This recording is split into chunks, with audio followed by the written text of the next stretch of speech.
যে শীতকাল আসতেছে, কম্বল বিতরণের একটা গোন আসতেছে, ওরে কম্বল দেবে আল্লাহ বাসালি।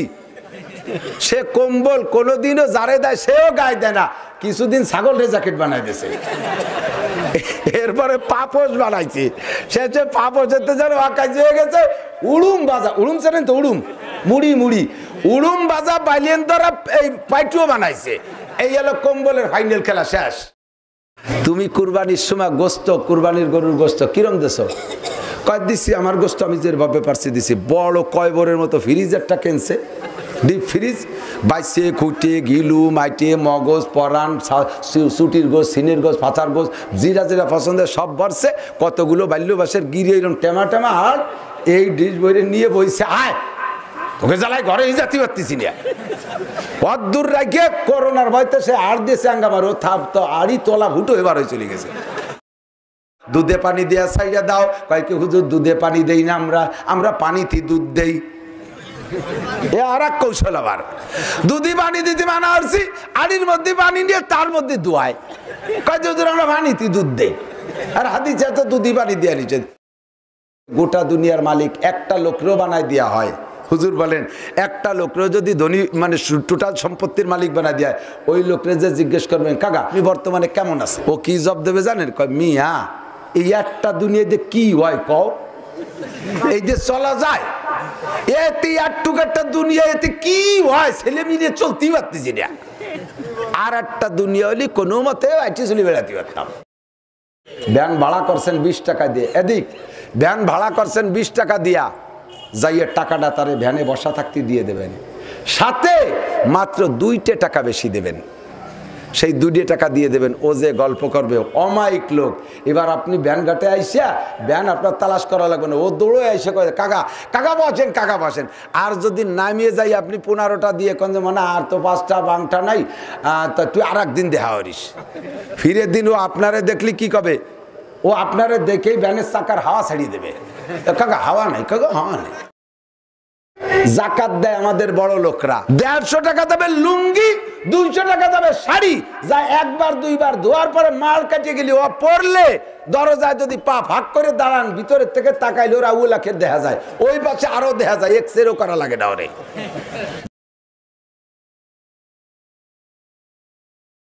মরার পরে আমি তোরে নামাজ পড়তে বলবো না, রোজা রাখতে বলবো না, কোরআন পড়তে বলবো না, কারণ মরার পরে তুই আমার জমিনের কিছুই ব্যবহার করবি না। আমার তা ব্যবহার যতদিন করবি ইবাদত ততদিন, ব্যবহার যেদিন বন্ধ হবে ইবাদত বন্ধ। ইজা মাতাল ইনসানু ইনকাতা আনহু আমালুহু ইল্লা মিন সালাসা, মানুষ যখন মারা যায় সব ইবাদতের দরজা বন্ধ হয়ে যায়। মারা যাওয়ার পরে নামাজ নাই, রোজা নাই, হজ নাই, যাকাত নাই, তাবলীগ নাই, সরমনায় নাই, মসজিদ নাই, মাদ্রাসা নাই, তিলাওয়াত নাই, জিকির নাই, ফিকির নাই, ইশরাক নাই, আওয়াবিন নাই, নাই, তাহাজ্জুদ নাই, মরার পরে কোনো ইবাদত নাই। কিন্তু দোস্ত 3টে দরজা খোলা থাকে। 1 নম্বরে দুনিয়ায় যে 3টে কাজ করে গেছেন, 1 নম্বরে সদকায়ে জারিয়া, আজকে যে টাকাগুলো মাদ্রাসার জন্য দিয়ে গেছেন, আল্লাহর কসম সদকায়ে জারিয়া, এখানে কিয়ামত পর্যন্ত কোরআন তেলাওয়াত হবে, খোদার কসম কবরে বসে নেকি পাবেন। 2 নম্বরে এমন তিনি এলেম রেখে গেছেন যে এলেম দ্বারা দুনিয়ার মানুষ ইমানি ফায়দায় ফায়দামন্দ হতে পারে, ইমানি উপকারে উপকৃত হতে পারে। ও দোস্ত রে, আমাদের এই বেল্টের ভিতরে সদর সাপের চাইতো আগে উদয়পুরের পিসাবরা, উদয়পুর সদর সাপ হুজুর দেওবন্দ থেকে পড়ে আইসা উদয়পুরের পিসাব হুজুর রহমাতুল্লাহ আলাইহির কাছে দোয়া নিতে আসছে। বুঝলে আমি ইতিহাস যা জানি তাতে উদয়পুরের পিসাব সদর সাপেরও আগে। এই এলাকায় যত মানুষ আমরা আলেম হয়েছি 2 জন মুরব্বীর মাধ্যমে হয়েছি, একজন উদয়পুরী পিসাব হুজুর আর একজন হলেন সদর সাপ হুজুর। এই 2 জনের মধ্যে আমরা সব আলেম। আপনাদের কাছে যে দিনের কথাগুলো পৌঁছাইতেছি, প্রত্যেকটা কথায় যে নেকি, সম্পূর্ণ নেকি এই 2 মুরব্বীর আমলনামায় জমা হয়। আবার কোনো ভয় পেন না, চিন্তা করেন না যে আমল করি আমরা ওই 2 জন সওয়াব পেয়ে যায়, আমরা মনে হয় খালি হয়ে যাই। আল্লাহর নবী বলেন ওয়ালা ইউনতাকাসু মিন উজুরিহিম শাইআ, কিন্তু তোমাদের আমলনামা থেকে নেকিতে কোনো কম হয় না, তোমাদের থাকিয়া যায়। ইলমিন ইউনতাফাউ, এর বিনিময়ে ওই 2 মুরব্বি পাইয়া যায়। সারা বাংলাদেশে যত তবলিগওয়ালা আছে সমস্ত তবলিগওয়ালাদের তবলিগি কার্যক্রমের নেকি আমাদের খুলনার হুজুর রহমাতুল্লাহ আলাইহি, বামনডাঙ্গার হুজুর রহমাতুল্লাহ আলাইহি, হযরত মাওলানা আব্দুল আজিজ সাহেব রহমাতুল্লাহ আলাইহির আমলনামায় জমা হবে। এবার সারা পৃথিবীতে যত তবলিগের কাজ আছে এর নাকি হযরত মাওলানা ইলিয়াস রহমাতুল্লাহ আলাইহির আমলনামায় জমা হবে, কারণ চলমান তবলিগের কার্যক্রম উনি শিক্ষা দিয়েছেন। ঠিক কি ঠিক না? ইলিয়াস রহমাতুল্লাহ তো ইঞ্জিনিয়ার ইলিয়াস রহমাতুল্লাহ আলাইহি, একটু সাক্ষী দেন। এই যে তবলিগের মুরব্বী যিনি উনি ইঞ্জিনিয়ার ইলিয়াস রহমাতুল্লাহ আলাইহি না, প্রফেসর ইলিয়াস রহমাতুল্লাহ আলাইহি। তাই কি তাই? হ্যাঁ মাওলানা, কিরা কইছে মাওলানা? উনি ডাক্তার ইলিয়াস রহমাতুল্লাহ আলাইহি, প্রফেসর ইলিয়াস রহমাতুল্লাহ আলাইহি, ইঞ্জিনিয়ার ইলিয়াস রহমাতুল্লাহ আলাইহি, সেনাপ্রধান ইলিয়াস রহমাতুল্লাহ আলাইহি, আইজি পুলিশ ইলিয়াস রহমাতুল্লাহ আলাইহি। কি বলেন? উনি হযরত মাওলানা ইলিয়াস রহমাতুল্লাহ আলাইহি। ঠিক কি না? ফাজাইলে আমাল তাবলীগী নিসাব লিখেছেন প্রফেসর জাকারিয়া, ডাক্তার জাকারিয়া, হযরত মাওলানা ইলিয়াস জাকারিয়া রহমাতুল্লাহ, হযরত মাওলানা শাইখুল হাদিস, সাহারানপুর মাদ্রাসার শাইখুল হাদিস হযরত মাওলানা জাকারিয়া রহমাতুল্লাহ আলাইহি, উনি তাবলীগী নিসাব লিখেছেন। সব মাওলানাকে কারবার। কথা কন? আলেম উলামাদের সাথে তবলিগি যাবেন, পরাণ বরে শিখতে পারবেন। আমি বাস্তব বলেছি, আমি এখানে থাকলাম, শুনিয়েছেন যারা আমার সাথে গিয়েছিল তাদের কাছে। 12 জন যুবকরা আমি তবলিগে এক চিল্লার ভিতরে আলিফবা থেকে কোরআন শরীফ পড়া শিখাইয়া 38 দিনের দিন তাদেরকে 8 পারা সবক পড়াইয়া বাড়ি আনছি। আলেমের সাথে গেলে কোরআন শেখা যায়, আলেমের সাথে গেলে এই টুকিটাকি যত মশলা, রাতের বেলা মুজাকারায় বসে কালকে কি খাবা আর গতকাল কি খাইছিলে এই দড়ি দরবার না, বসে মশলা মশালের আলোচনা, এর নাম মুজাকারা। কথা কন? এবার এই মশলা মশালের আলোচনা আমিও জানি না, আপনিও জানেন না, দুই জানেন না, যদি এক জায়গায় বসে আলোচনা করি তাহলে কি মশলা জানাজানি হবে? কন? আমি এক জানি না আর আপনি এক জানেন না, জানি না আর জানেন না, দুইজনে কি শেয়াশি হতে পারে? শেষ পিকনিক শেয়াশি হয়।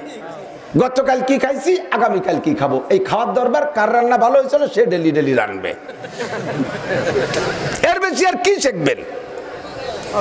আল্লাহু আকবার। তাবলীগী যায় আমলের প্র্যাকটিস চলবে জীবন ভর। কথা বলেন জীবন ভর। হাত্তা ইয়াতিয়াকাল ইয়াকিন, মরণ আসার আগ পর্যন্ত। এবার যে যত বেশি ইবাদত করবেন সে তত বড় আবেদ হবেন। ঠিক না? ওয়া ফাওকাযু কুল্লি জি আবদ বিজি আবেদিন আবাদু, সমস্ত আবেদের উপরে বড় আবেদ আছে। সারা দুনিয়ার সমস্ত আবেদের উপরে সবচেয়ে বড় আবেদ হলো মুহাম্মাদুর রাসূলুল্লাহ সাল্লাল্লাহু আলাইহি সাল্লাম। ঠিক কি ঠিক না? আমার নবীর চাইতে বড় আবেদ আছে? আবেদ মানে যে ইবাদত করে। এবার নবী পাক আপনারে সার্টিফিকেট দিচ্ছেন, হে সারসং সিংগাতির মানুষ তোমরা শুনে নাও, ভালো করে শোনো, মোল্লারাটের মানুষ একটু সবক নিয়ে নাও। তোমরা যদি সবচেয়ে বড় আবেদ হইতে চাও, আল্লাহর কাছে সবচেয়ে বড় আবেদ হয়ে যদি জান্নাতের শ্রেষ্ঠ মাকামে যাইতে চাও, জান্নাতুল ফেরদাউসের বাসিন্দা হতে চাও, তাহলে আমার কাছে শোনো। হযরত আবু হুরায়রা বলেন, নবী পাক বললেন আমি 5টা কথা শিখাই দেব, এই 5টা কথা কে আমল করবা আর অন্যের কাছে পৌঁছাই দিবা। ফাকামা আবু হুরায়রা দাঁড়ায় গেলেন। ফাকালা ফাকাযা বিয়াদি, আবু হুরায়রা বললেন নবী আমার হাত ধরলেন, হাত ধরে বললেন আবু হুরায়রা আঙ্গুলগুলোরে ফাঁকা করো সকলের সামনে। এমন করে আমি আঙ্গুলগুলো ফাঁকা করলাম। ফাদাকুন্না ফিহা, 5টা আঙ্গুলের মধ্যে হুজুর বললেন আমি যে 5টা কথা শিখিয়ে দেব 5 আঙ্গুলের সাথে মিল আছে। 1 নম্বরে 5টা আঙ্গুলের ভিতরে প্রথম আঙ্গুলটা মোটা, এই বৃদ্ধ আঙ্গুলটা মোটা, এই পাশ থেকে হিসাব শুরু করলেন। হুজুর বললেন যেই ব্যক্তি সবচেয়ে বড় আবেদ হইতে চাও তাকে আমি ছোট্ট একটা সবক দেই। হে যুবক আবাল বৃদ্ধ বনিতা মনে রাখবেন, আল্লাহ নবী বলেন ইত্তাকিল মাহারিমা তাকুন আবাদান নাস। এদিক এদিক হুজুর বলেন ইত্তাকিল মাহারিমা তাকুন আবাদান নাস। সবচেয়ে বড় আবেদের বন্দেগীওয়ালা যদি হতে চাও একটা কথা মনে রাখো, ইত্তাকিল মাহারিমা, যত প্রকার হারাম আছে এইগুলোর আগে ছাড়ো।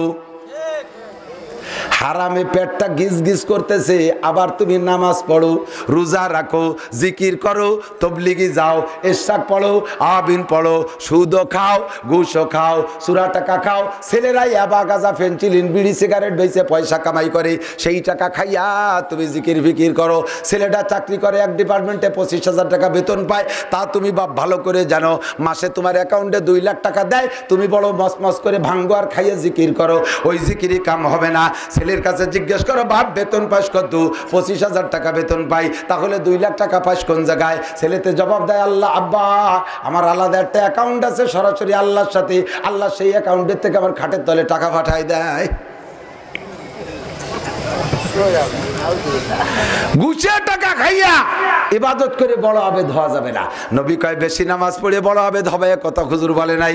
বেশি জিকির করে বড় আবেদ হবে, এ কথা হুজুর বলে নাই। বেশি রোজা রাইকে, নফল রোজা রাইকে বড় আবেদ হবা, হুজুর এ কথা বলে নাই। হুজুর বলেছেন ইত্তাকিল মাহারিমা, যত প্রকার হারাম আছে ছাইড়া দাও। চুরি হারাম, ডাকাতি করা হারাম, লুচ্চমি করা হারাম, জিনা করা হারাম, ব্যভিচার করা হারাম, পরের মেয়েকে উত্ত্যক্ত করা হারাম, মিথ্যা মামলা সিংহাতিবাসী মনে রাখো, মিথ্যা মামলা করলে ঈমান নষ্ট হয়ে যায়। আর একজন যদি আরেকজনের এখানে সে মিথ্যা মামলা করে, ওই মিথ্যা মামলায় যদি কেউ সাক্ষী দেয়, একজন মুসলমানকে হারানোর জন্য মিথ্যা মামলায় যদি মিথ্যা সাক্ষী দেয়, তাহলে কাবা ঘরকে আল্লাহর ঘর কাবা ঘরকে 36 বার ভাঙ্গে ফেললে যে গুনাহ হয়, ওই পরিমাণ গুনাহ মিথ্যা সাক্ষী হইয়া যায়। টুপি মাথায় দিয়া, তসবিহ হাতে করে আমি যাহা বলিব সত্য বলিব, এই মাত্র চাষতের নামাজ পড়িয়াছি, মহামান্য বিচারপতি, আমি জীবনে কোনোদিন মিথ্যে কথা বলি না। আমার আব্বা বলে না 14 খুশির মধ্যে মিথ্যে কথা নাই। আমি চোখের সামনে দেখছি নান্টু বল্টুরে রামদাউদে কবদে 2 ভাগ করে ফেলাইছে। উনি যে সময় দেখছে সে সময় মারামারি হয় সারসন, আর উনি ছিল সিটে গান, উনি চোখ দিয়ে দেখছে বলে। এই বিয়া কথা কন, এত পারেন তো আপনি কন।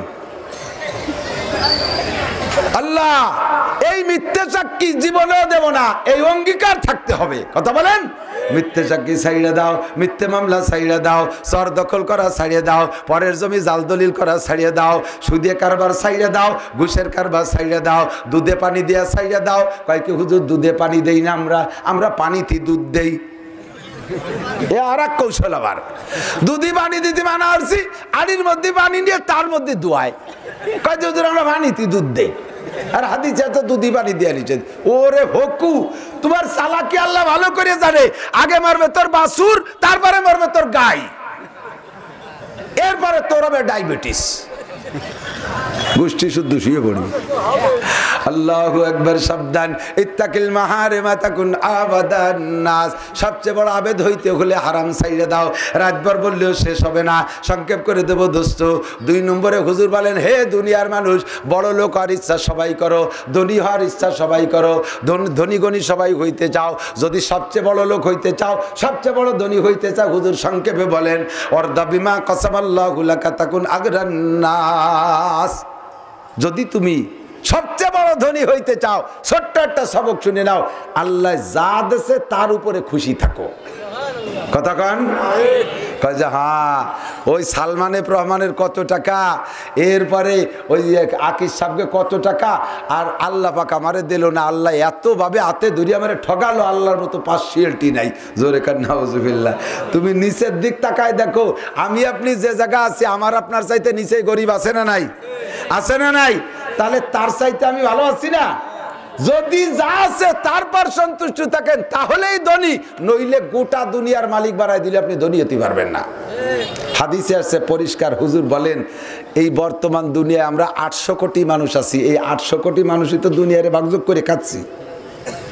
যদি 800 কোটি মানুষকে দুনিয়ার থেকে বঞ্চিত করে গোটা দুনিয়ার মালিক একটা লোকরেও বানাই দেওয়া হয়, হুজুর বলেন একটা লোকরে যদি ধনী মানে টোটাল সম্পত্তির মালিক বানাই দেয়, ওই লোকরে যে জিজ্ঞেস করবেন, কাকা আগে তো আমরা সবাই মিলে গোটা দুনিয়া ভাগ করে খাতাম, এখন তো আল্লাহ তাআলা কায়দায় সবই আপনারা দিয়ে দিল, আপনি বর্তমানে কেমন আছেন, আপনার মনের মধ্যে কেমন লাগে? ও কি জবাব দেবে জানেন? কয় মিয়া এই একটা দুনিয়াতে কি হয় কও, এই যে চলা যায়, এতে একটুক একটা দুনিয়া, এতে কি হয়, ছেলে মিলিয়ে চলতেই পারতেছি না। আর একটা দুনিয়া হলে কোনো মতে আইটি চলে বেড়াতে পারতাম। নবী কয় বনি আদমের পেট কবরের মাটি ছাড়া আর কিছুতেই ভর্তি পারবে না, ঠিক না? যে যে অবস্থায় আছেন সেই অবস্থায় বলেন আলহামদুলিল্লাহ। আমি গতবার দেখছি ফেসবুকে একটা শোয়া ফকির শুয়ে শুয়ে ভিক্ষা করতেছে, শোয়া ফকির আছে না, আর একটা হাঁটা ফকির ঠ্যাং খোড়া বগলে ক্রাশ লাগাইয়া ভিক্ষা করতে করতে আইসে শোয়া ফকিরের কাছে আইসিয়া তার ব্যাগের থেকে 5 টাকার একটা কয়েন বের করে শোয়া ফকিরের থালে দিচ্ছে। এই ইউটিউব চ্যানেল লাগে, ক্যামেরা লাগে কাছে, তা ধরা পড়িয়ে গেছে। সাংবাদিকরা যে কয় তুইও ফকির, ও ফকির, ভিক্ষা এবার খয়রাত দাও নাকি? তো কয় যে ভাই আমার ভাই শুয়ে থাকে, মানুষ স্বাভাবিক, ফকির দেখলে এড়াই চলে, ওর কাছে দেও, কত মানুষ আসতে জানা, ও এনে শোয়া ও দিক দিয়ে ঘুরিয়ে চলে যাচ্ছে, ওরে কেউ দিতে, ও তো কের বাড়ি যাইয়া কের দোকানে যে কালেকশন করতে পারে না। আমার চাকা একটা ভাঙসার হয়ে গেলিও খোড়াই খোড়াই ডেকরাইয়া আমি 12 জায়গা ঘুরিয়ে ঘুরিয়ে কালেকশন করতে পারি। ওর সে আল্লাহ আমারে পয়সা বেশি দিয়েছে, তাই আমি আমার পয়সা ভিক্ষার জাকাত দিয়ে গেলাম তারে। এই ফকিরটা বড় লোক, ও নিজেই বুঝছে যে আমি তার চেয়ে ভালো আছি, এর নাম হলো ধনী। কতক্ষণ এর নাম ধনী, নইলে আপনি জীবনেও কোনোদিন ধনী হতে পারবেন না। হুজুর বলেন ওয়ারদা বিমা কাসামাল্লাহু লাকা তাকুন আগনান নাস, আল্লাহ যা দিয়েছে এরপর খুশি থাকো, তাহলে হবা সবচেয়ে বড় লোক। এরপরে হুজুর কয় মোমেন হতে চাও কেডা কেডা, মোমেন হইলে লাভ আছে। সাহাবায়ে কেরাম বললেন জি হুজুর আমরা মোমেন হব, সিস্টেম কি? হুজুর বলেন আহসিন ইলা জারিকা তাকুম মুমিনা, প্রতিবেশীর সাথে সদ্ব্যবহার করো, প্রতিবেশীর সাথে সদ্ব্যবহার করো। সবচাইতে নিকটতম প্রতিবেশী তোমার ফ্যামিলির সদস্য, স্ত্রীর সাথে হাসি মুখে কথা বলো, মা বাবার সাথে হাসি মুখে কথা বলো, ছেলে মেয়ের সাথে মিষ্টি ভাষায় কথা বলো, হিংস্র প্রাণীর মতো রয়্যাল বেঙ্গল টাইগারের মতো মিজাজ নিয়ে বোর সাথে কথা বলো। বউতি তোমার সাথে জরুরতের কথাগুলো কইতে পারে না, এটা তুমি সদ্ব্যবহার করো নাই। ছেলে মেয়ে কয় কি, আমার ছেলেরা আমার চেহারার দিক তাকায় কথা বলতে পারে না, অত ভালো ভালো না, ওরা জীবনে আমার কাছে একটা টাকা চাইতে সাহস পায় না। এর নাম ছেলে মেয়ে বানাইতে হয়। কোনটা কয় বেটা বানায় ছেলে মেয়ে, এত ভালো ভালো না। ছেলে মেয়ের সাথে মা বাপের বন্ধু সুলভ সম্পর্ক থাকতে হবে। আমার যে কোনো প্রয়োজন আমার কাছে বলতে সাহস পাইতে হবে। কতক্ষণ যদি আমার কাছে তার প্রয়োজন কইতে সাহস না পাই, আমার বাগ মেজাজির কারণে ওর প্রয়োজনও যে কোনোভাবে মিটেবে। কিছুদিন বাড়িতে চুরি আসবে, তোমার পকেট মারবে, এরপরে বাড়ি গুলা মারবে, এরপরে মেহগুনি গাছ বাগানরা সাফ করে বেলা দেবে, বাঁশ কাটে চুরি হয়ে সাফা করে বেলা দেবে। তাতে যখন পরান না পারবে পরের পকেটে হাত দেবে, কয় বাপ বেটা জুতোর মালা গলায় দিয়ে বাজার দিয়ে ঘুরে বেড়াতে পারবা। কিন্তু ছেলের সাথে বাপের এমন সম্পর্ক থাকবে, আবার আবার আবার গাম্ভীর্য নষ্টের জন্য না হয় যে ছেলের কাছে যে ছেলে তো যেন বাপরে কেন আব্বা বিড়ি তোমার কট্টুক হয়, তোর অর্ধেক টুকা মারে দাও, এজন্য আবার কতি সাহস না পায়। আব্বা তুমি প্যান্ট আমারটা ভরছো, তা তোমারটা আমারে দাও, এজন্য কতি সাহস পায় না। মেজাজ থাকবে ঠিক মতো, আবার ভালোবাসা থাকবে ঠিক মতো। এসে বলবে আব্বা আব্বা আমাকে কিন্তু একটা সাইকেল কিনে দিতে হবে। জি আব্বু তোমাকে দেবো। আব্বা আমার কিন্তু আজকে 200 টাকা লাগবে, এখনই নাও। যদি টাকা দেবো তোর এ জায়গায় দিয়ে ও জায়গায় দিয়ে, ও যাইয়ে বাগানেতে বাঁশ কাটিয়ে সাফা করি বেলায় দেবে, গোষ্ঠী সহ উদ্ধার করে। ঠিক কি ঠিক না? এগুলো সব ইসলাম, এর একটা ইবাদতের বাইরে না, সব ইসলাম। নবী পাক এগুলো সব শিক্ষা দিয়েছেন। আহসিন ইলা জারিকা, আপনার প্রতিবেশী অল্প জায়গায় বাড়ি, আপনি জমিদার, চতুর্দিক দিয়ে আপনার বাড়ি, আপনি ওই গরিব মানুষের ওই জায়গাটুক দখল করার জন্য কিনতে এমন ভাবে কিনছেন যার বাড়িতে বেরোনোর রাস্তা নাই। সে দায় থেকে কয় কাকা তা আমার টুকু নেও, তোমার মতো জালেমের জ্বালায় টিকতে পারলাম না।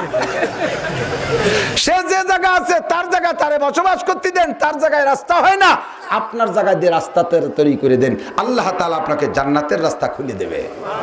আর আপনি তার রাস্তা বন্ধ করে দিয়ে একটুক রাস্তা রাখছে, ভ্যান যায় না, আরে মিয়া একটা অ্যাম্বুলেন্স আর রাস্তা তোমার জায়গার মধ্যে দিয়ে দাও, এর নাম হলো প্রতিবেশীর প্রতি ইহসান। ঠিক না? আমরা যারা বড় লোক হইছি, আল্লাহ ব্যবস্থা দিয়েছে, গাড়ি চালান, গাড়ির মালিক দেখি যে মালিকই ডাটে সাটে টেবিলি খায় আর ড্রাইভারকে ওই নিচে এক জায়গা বসতে দেয়, তোরা ওখানে খা। কয় মালিক এক জায়গায় আড্ডা করে খায়, আর কয় মালিকের ড্রাইভারের প্যাকেট দিয়ে রাস্তায় ধরাই দিয়েছে, তোরা ওখানে বসে খা। নো, কিসের জমিদারি? एक ही सप में खड़े हो गए महमूद अयाज, ना कोई बंदा रहा ना कोई बंदा नवाज। सुल्तान महमूद गजनवी प्रेसिडेंट সে দাঁড়াইছে নামাজে, আর তার গোলাম খাদেম আয়াজ সে পাশে দাঁড়াইছে। মন্ত্রী একজন কয় তোমাকে ওখানে মানায় না। সুলতান মাহমুদ দমক দিয়েছে, ওরেই এখানে মানায়, তোরে মানায় না এই জায়গা। ওই আয়াজ আমার পাশে থেকে আমারে শিখায় যে আয়াজও মানুষ, সুলতান মাহমুদও মানুষ। আল্লাহ সুলতান মাহমুদরে রাজা বানাইছে, আয়াজরে গোলাম বানাইছে। ওই আল্লাহ তাআলা পাল্টাইয়া আয়াজরে বাদশা বানাইয়া আমি সুলতান মাহমুদরে গোলাম বানাইতে পারে। এই শিক্ষা আমাকে অবিরাম নিতে হবে। এই জন্য আয়াজ আমার পাশে দাঁড়াবে, ড্রাইভারকে সাথে নিয়ে খানা খাবেন, কাজের লোককে সাথে ইফতার করবেন, তারা সারা দেশব্যাপী প্রশংসা করবে। কতক্ষণ ঠিক কি ঠিক? ভ্যান ভাড়া করছেন 20 টাকা দিয়ে, এদিক ভ্যান ভাড়া করছেন 20 টাকা দিয়া, যাইয়ে টাকাটা তারে ভ্যানে বসা থাকতে দিয়ে দেবেন, সাথে মাত্র 2 টাকা বেশি দেবেন, মাত্র 2 টাকা বেশি দেবেন। যেই 2 টাকা আপনার পকেটে 3 মাস পড়ে রয়েছে, তা দিয়ে কেনার মতো কিছু আপনার নাই। সেই 2 টাকা দিয়ে দেবেন। ও যে গল্প করবে অমায়িক লোক। এবার আপনি ভ্যান ঘাটে আইসা ভ্যান আপনার তালাশ করা লাগবে না, ও দৌড়ে আইসা করে কাকা কাকা বসেন কাকা বসেন। আর যদি নামিয়ে যাই আপনি 15টা দিয়ে কোন যে মানে আর তো 5টা বাংটা নাই, তা তুই আর একদিন দেখা করিস। ফিরে দিন ও আপনারে দেখলি কি কবে, ও আপনারে দেখেই ভ্যানের চাকার হাওয়া ছাড়িয়ে দেবে। কাকা হাওয়া নাই, কাকা হাওয়া নেই, হাওয়া 5 টাকায় খাই বেলাই দিচ্ছে। ঠিক কি ঠিক না? আসিনিলা জারিকা তাকু মুমিনা, মুমিন হইতে হলে প্রতিবেশীর সাথে সদ্ব্যবহার রাখো। রাতভর কলিয়ে শেষ হবে না। 3 নম্বর 4 নম্বর হুজুর কয় মুমিন হওয়ার পরে বেহেশতে যাওয়ার জন্য আল্লাহ কইছে ওয়ালা তামুতুন্না ইল্লা ওয়া আনতুম মুসলিমুন, মুসলমান না হয়ে মরিও না। তাহলে এই প্রতিবেশীর সাথে সদ্ব্যবহার করে আমরা মুমিন হইছি, তাহলে মুসলমান হতে আমরা এবার হুজুর এবার মুসলমান হওয়ার পদ্ধতি শিখে দিয়েছেন। হুজুর বললেন ওয়া হিব্বালিন নাসে মা তুহিব্বুলি নাফসিকা তাকু মুসলিমা, তুমি নিজের জন্য অন্যের জন্য এদিকে এদিকে এদিকে অন্যের জন্য ওই জিনিস পছন্দ করো যা নিজের জন্য করো। তোমার নিজের জন্য যেটা পছন্দ করো না এটা অন্যের জন্য পছন্দ করো না। এদিক জাকাত দেয় আমাদের বড় লোকরা, জাকাতে লুঙ্গি আর শাড়ি দেয়। লুঙ্গিগুলো তো 800-900 টাকা দামের লুঙ্গি জাকাতে দেয়, 2200-2500 টাকা দামের টাঙ্গাইলি শাড়ি জাকাতে দেয়, 150 টাকা দামের লুঙ্গি, 200 টাকা দামের শাড়ি যা একবার দুইবার ধোয়ার পরে মাল কাটিয়ে গেলি ও পরলে দরজায় যদি পা ফাঁক করে দাঁড়ান ভিতরের থেকে তাকাইলে ওরা উলাকে দেখা যায়, ওই পাশে আরো দেখা যায়, এক্সরেও করা লাগে না ওরে, জাফরে নামাজ হয় না। তুমি বলি মিয়া কি পড়ো, আমারগুলো হলো কারখানায় অর্ডার দেবে না, ওগুলো 2200 টাকা করে। তোমার ভাষা কি শোনাই দিবে না, আর ওটাকে ছাইমাটি দেবে না, ও গরিব ওরে দিবি দাবিটা, তুমি পড়বা কম দামিটা। নিজে যাহা পড়িবা 100 লুঙ্গি না দিয়ে 10 খান দাও, যা পড়িয়েছে সারাটা বছর নামাজ পড়তে পারে। তুমি যা দেশ হতে কিচ্ছু হয় না। এই যে শীতকাল আসতেছে, কম্বল বিতরণের একটা গোন আসতেছে, ওরে কম্বল দেবে আল্লাহ বাসালি। সে কম্বল কোনোদিনও যারে দেয় সেও গায়ে দেয় না, কিছুদিন ছাগলের জ্যাকেট বানাই দিয়েছে, এরপরে পাপোশ বানাইছে। সে হচ্ছে পাপোশের যেন আকাশ হয়ে গেছে। উড়ুম বাজা, উড়ুম জানেন তো, উড়ুম মুড়ি মুড়ি উড়ুম বাজা বাইলেন দ্বারা এই পাইটুও বানাইছে। এই হলো কম্বলের ফাইনাল খেলা শেষ। তুমি কি এই কম্বল গায়ে দাও? কয় না, আমার গুলো হলো তাইওয়ান থেকে আনছি, ওগুলো 12,000 টাকা করে। তা তুমি 12,000 টাকার গায়ে দাও, এগে 80 টাকার কম্বল দাও কা, ওই ছাগলের জ্যাকেট। 500 কম্বল না দিয়ে তুমি দিবা 10 খান, ওই 10 খান ওরা 20 বছর ব্যবহার করতে পারবে, ওদের আর কোনোদিন দেওয়া লাগবে না। আর তুমি যে কম্বল দিচ্ছ ও প্রত্যেক বছর দেওয়ার পরে 6 মাসের পরে আর থাকে না। তা কথা কোন ঠিক না? তুমি কুরবানির সময় গোস্ত, কুরবানির গরুর গোস্ত কিরম দেছ? কয় দিচ্ছি আমার গোস্ত আমি যেভাবে পারছি দিছি। বড় কয়বরের মতো ফ্রিজেরটা কিনছে, ডিপ ফ্রিজ, বাইসে খুঁটে গিলু মাইটে মগজ পরান সুটির গোস, সিনের গোস, ফাঁচার গোস, জিরা জিরা পছন্দের সব ভরছে। কতগুলো বাল্যবাসের গিরে এরকম টেমা টেমা, আর এই ডিশ বইরে নিয়ে বইছে, আয় তোকে জ্বালাই ঘরে যাতে পারতেছি না। অদূর রাখে করোনার ভয়তে সে আর দিয়েছে আঙ্গামার, ও থাপ তো আড়ি তোলা ভুটো এবার হয়ে চলে গেছে। ও কয় আল্লাহ তুমি 6.5 রে দেশো সপ্তাহ। আল্লাহ কয় তুই সবর কর, ওরে 3 বছর পর আমি আড়ি নিয়ে দাঁড়ে দাঁড়ে ঘুরবো। 3 বছর সবর কর, 3 বছর পরে ও এই গোস্ত কালেকশন করে বেরোবে, আর তোরে বানাবো মালিক, তুই সেই সময় শোধ দিস। পারে আল্লাহ পারে। আপনি ডেলি 5 কেজি কিনে খেতে পারেন, আমি 1.5 লক্ষ টাকা দিয়ে গরু কুরবানি দিছি। আমি প্রত্যেক দিন 40-50 হাজার টাকা কামাই করি, আমি ডেলি 5 কেজি গোশ কিনে আমার কিচ্ছু না। ও 5 কেজি গোশের টাকা আমার ফয়ের মিসকিনে দিতে চলে যায়। আমি কি কুরবানির গোশের অপেক্ষায় বসে রয়েছি? সারা বছর খাইছি। গরিব মানুষ বছরের মধ্যে 550 টাকা দিয়ে 1 কেজি গরু গোশ কিনে খাতে পারে নাই, সে একটু কোনো মতে পারলে একটু পোল্ট্রি ফাল্টা খাইছে। তোমার আমার জন্য দোয়া করছে, আল্লাহ চেয়ারম্যান সাহেবকে আরও সম্পত্তি দাও, উনি যেন 3-4 গরু জবাই দেয়, শিল্পপতিরে তুমি রাষ্ট্রপতি বানায় দাও, সেজন্য আরও দেয়। এইভাবে দোয়া রে তোরে দিয়ে বড় গরু জবাই দিয়েছে, আর তুই তা কবর বেড়ে ওকে দিয়েছে হাড় দিয়ে খাই। তুমি কি আর খাও? যা তুমি নিজে পছন্দ করো না তা অন্যকে দিও না, তাহলে মুসলমান হতে পারবা না। তুহিব্বুলি নাফসিকা মা তুহিব্বুলি আখিকা মা তুহিব্বুলি নাফসিকা তাকুম মুসলিমা। মুসলমান হইতে হলে অন্যের জন্য তাহা পছন্দ করো যা নিজে। বিস্কুট কাটি দিয়েছে, 1 কামড় খাইয়ে নান্টু তুই খা, পচা তুই না পারিস তুই দে, নান্টুরে দাও কে, পচা তা তুমি খাতে পারো না, ওরে দাও কে, রেখে দাও তুমি পাত্রে, যে খাই খাবে। ও লোকটারে তুচ্ছ মনে করেছো, মুসলমান হতে পারো নাই, ঠিক না? আরো বহুত কথা কলাম না, সময় নাই। 5 নম্বরে এই যে যা আলোচনা করছে, আমার বাচন ভঙ্গিটা আল্লাহর কসম আমি হাসানুর মাকসাদ না, আমিও হাসাহাসি পছন্দ করি না, এমনি নর্মালি আমি কখনো বসে হাসাহাসি করি না। আল্লাহ তাআলা আমার ওয়াজের বাচন ভঙ্গি এমন দিয়েছে, আমার কথা আপনারা হাসেন, আমি নিজেও লজ্জিত দুঃখিত। তবে এখানে শক্ত শক্ত কথা বলি বিধায় একটু অবাস করে কথা কওয়া লাগে, অপারেশন করতে গেলে একটু অবাস করে নেওয়া লাগে না, তো শক্ত মারাত্মক মারাত্মক কথা কয়ে বলি, এই হাসি আনন্দের ভিতর দিয়ে গুলিয়ে দিয়ে এটি চলে যাই, তাইতে আমার কথার অবস্থা এরকম। বাকি এখন যাইয়া 2 রাকাত 4 রাকাত তাহাজ্জুদ পড়ে আল্লাহর কাছে কাঁদবেন।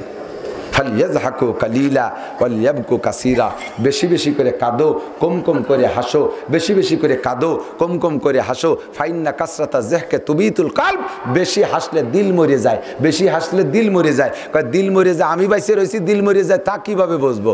কয় যে তা বোঝার সিস্টেম হলো, এদিক দিল মরে গেছে, তা বোঝার সিস্টেম ওই লোকটার দিল মরছে যে লোকটার নামাজ পড়তে মনে চায় না, ইবাদতে স্বাদ হয় না, মসজিদে যাইতে মনে চায় না, মসজিদে বেশিক্ষণ থাকতে মনে চায় না, ওয়াজ মাহফিলে যাইতে মনে চায় না, গানের মজলিসে যাইতে মনে চায়, হারাম খাইতে মনে চায়, সুদ ঘুষ এবার ট্যাবলেট খাইতে মনে চায়, বুঝবেন যে তার ইবাদত, তার দিল মরে গেছে।